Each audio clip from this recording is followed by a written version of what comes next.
Hey, it's Carl Munson here on Zoom, going into Facebook Live on the Soul Waves group, and of course Tom Evans, the originator of Soul Waves. But I'm going to let you answer that question, Tom. This is the message for OurNet. First question being, who are you? This could take a while, maybe. I don't know. Hello, Tom. Hi there. Good to see you, Carl. It's been many years since we've spoken. So Lovely to see you too. But you've always been in my radar. I've been keeping tabs on you and Louisa. And Louisa and I have been working together on some lovely stuff recently, which is great. So who am I? Massive fan of your book. Massive fan of the book. Congratulations on the publication. Something big is occurring here, and that's why it's so good to talk to you today. Yeah, sorry, I interrupted you. Yeah. So who am I? Well, one level, I'm this guy who was a board IT consultant who became an author by accident 15 years and 15 books ago, and then became a meditation teacher by accident because I used to put these meditations in my books and they took off, and now I've become this propagator of a wave. And it all started with this intrigue I had when I was young in technology. I was fascinated by the magic of television, became a BBC TV engineer, and then in my 40s became fascinated by the magic of the mind. And but what's common all the way through is I've always loved exploring and then explaining what I found about really complex things in a really simple way. And what could be more complex than our ability as humans and what we're capable of? And I know you've experienced some of these bits of what looked like magic in the past when we've interacted in the past. And so I guess it's explaining what to many people would be magic, but when you know how the magic trick is done, it becomes second nature and something we integrate into our world. Amazing. Everyday miracles.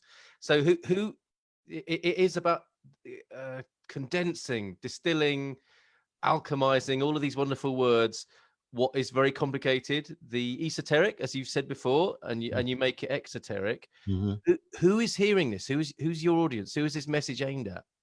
Well, this is the good thing, actually, is that when I first started out on this journey, I had this lovely idea. Wouldn't it be nice to be a best-selling author? And then I became an author's mentor, and I started helping other people out. And for about 3 or 4 years, I ran this script in my head: it doesn't matter if I don't do a best-selling book, if one of my clients does, that would be an achievement in its own right, and stuff like that. And several clients I've worked with have actually done really, really well out of their books. In fact, one lady, she earns more than 6 figures a year out of this stuff, which is just great.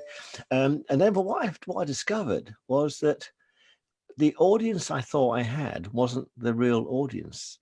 The audience then found me through this app called Insight Timer, and they're the people that have decided to awaken.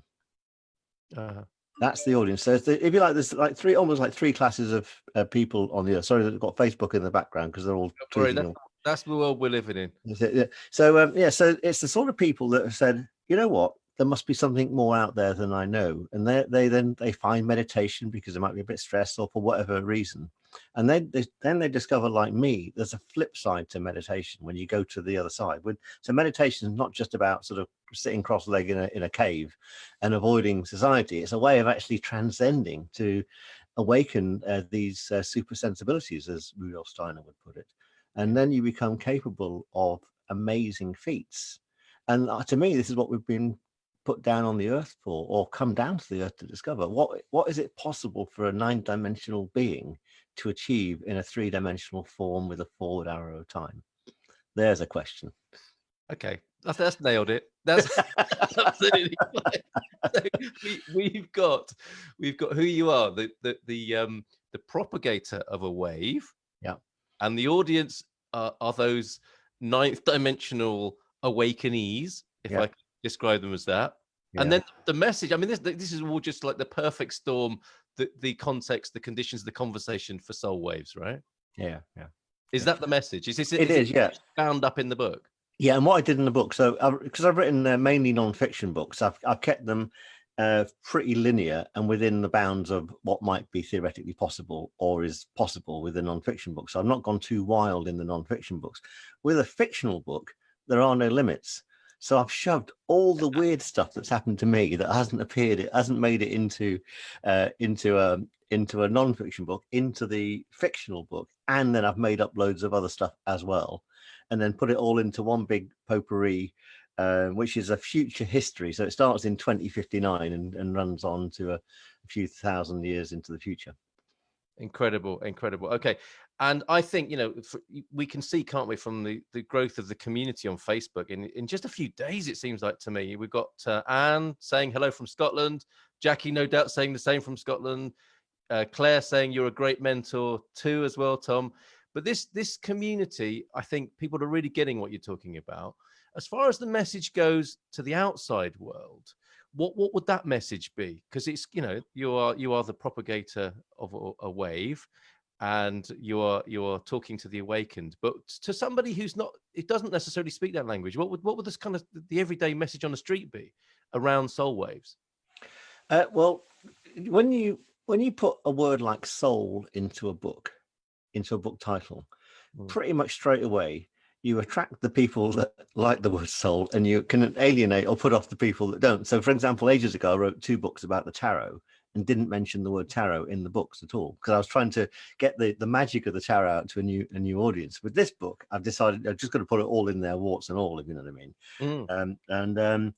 And so the object would be the ideal object would be that people that get it read it and enjoy it, and it's a yarn. It's meant to entertain and edutain, if you know what I mean. And then they go out into their world and then start lots of mini waves.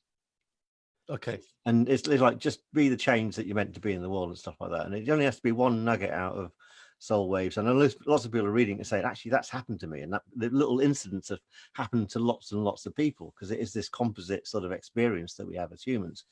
And so you're not trying to, I don't want to create any sort of cult or anything like that. It's not about that. It's about having fun with this thing which is referred to as spirituality. You know what I mean?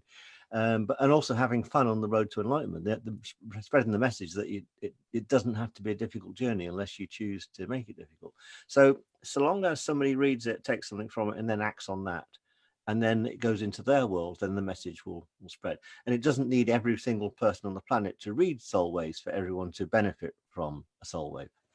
Absolutely. Ripple them waves is what Lynn's saying in the group as well. And this is the sense I get. You've done it again, Tom. You're a disruptor, aren't you? They talk about this in tech, but you're a kind of a spiritual disruptor, I think. And what it sounds like you've done is create a book, and you say, the word soul is attractive to some people.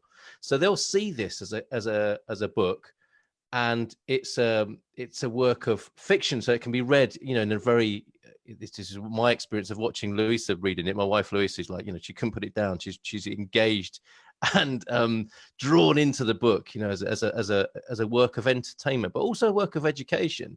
And then it becomes something of a handbook, right? So it's like it's a novel that is not so much self-help, but like a novel that becomes other help, because you can infuse it into your own life, and then it gives you a greater grounding in how you might be available to other people in these realms you're talking about, these other dimensions. Yeah, and there's technological help as well. So we use these things called communicators that were invented in Star Trek, don't we? So they're called mobile phones. We use those sort of things. We've got scientists that are teleporting subatomic particles off planet and back again. So we'll get there eventually with the teleport. And I've got a lovely chapter where I describe the teleportation process for these dolphins, because there's homage to Douglas Adams all over the book, by the way. And but yesterday's science fiction writers seed today's bright young things, and then this technology appears 30-40 years later. Sometimes that contracts a little bit in terms of time. So we're using a lot of the technology some of the 60s and 70s science fiction writers like Michael Moorcock and Asimov and Ursula Le Guin, Heinlein. There's loads of them. We're using some of those things right now. So it's also got that tradition in there, that it actually lays down a bit of a gauntlet to someone to say, actually, this might be possible because I read it in a book once. So what would I have to do to make this possible? Fantastic. So you're kind of prompting the future as well, seeding the future. It's called pre-science, not prescience. Pre-science. Very good. All right, Tom, thank you so much. I think maybe we can leave with the words of Lynn, who this is another review for you. It sparks up the thoughts you knew but were dimmed over the years. So there's another purpose for the book. So it's kind of reawakening, a handbook for reawakening. Oh, I love it. Thank you. That might be the sequel. Tom, thank you so much. Good luck with the book. I think it's going to be amazing with the sense I get of the growth of the community and all that's around the book, as well as the book itself. It's a very exciting time. Thank you very much, Carl. It's been a Take pleasure. care. Thank you very much indeed. Bye for now. And thanks everyone else for tuning in.